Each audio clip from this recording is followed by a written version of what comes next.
जिलापालଙ୍କ कार्यालय ओडिशा अवसरप्राप्त सरकारी कर्मचारी संघ पक्षर जिलापालଙ୍କୁ स्मारक पत्र प्रदान।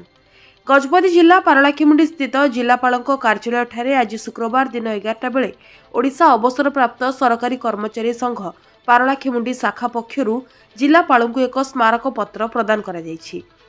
संगठन सभापति अश्विनी कुमार पाढ़ी नेतृत्व में संपादक सुरेश चंद्र बेहरा एवं अन्य सदस्य माने जिलापाल एवं उपजिलापाल निजर बहु दाबी संबलित स्मारक पत्र प्रदान करिसेंती। पेंशन चिकित्सा भत्ता भली विभिन्न दाबी रखिथिबा सभापति श्री पाढ़ी सूचना प्रदान करिसेंती। अश्विनी कुमार पाढ़ी सभापति ओडिशा सरकारी अवसरप्राप्त कर्मचारी संघर सभापति रही। सर आज कौन जिलापाल द्वारा कौन कौन समस्या बर्तमान आपन सरकार को नवंबर 20 सुधा आम आगे भी दाबी पत्र देलु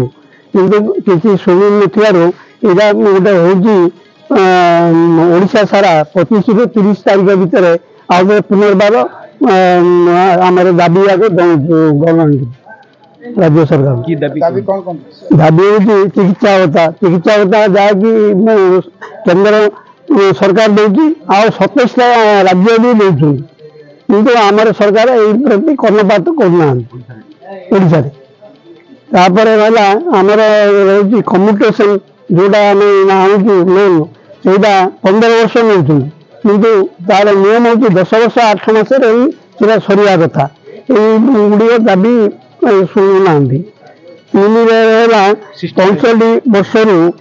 45 वर्ष 5%, 70 वर्ष 10% और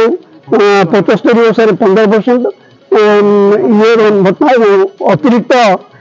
पेंशन दि जाओ जहाँकि 81 वर्ष 20% नौ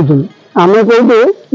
65 वर्ष लागू कर लोक 80 वर्ष बचे कि नहीं कि 65 वर्ष लागू करा बर्तमान धरन तो जदि दाबी गुड़ा पूरण न हुए तो आगामी दिन में कौन कर आगामी राज्य संघ जहाँ कह से अनुसार आम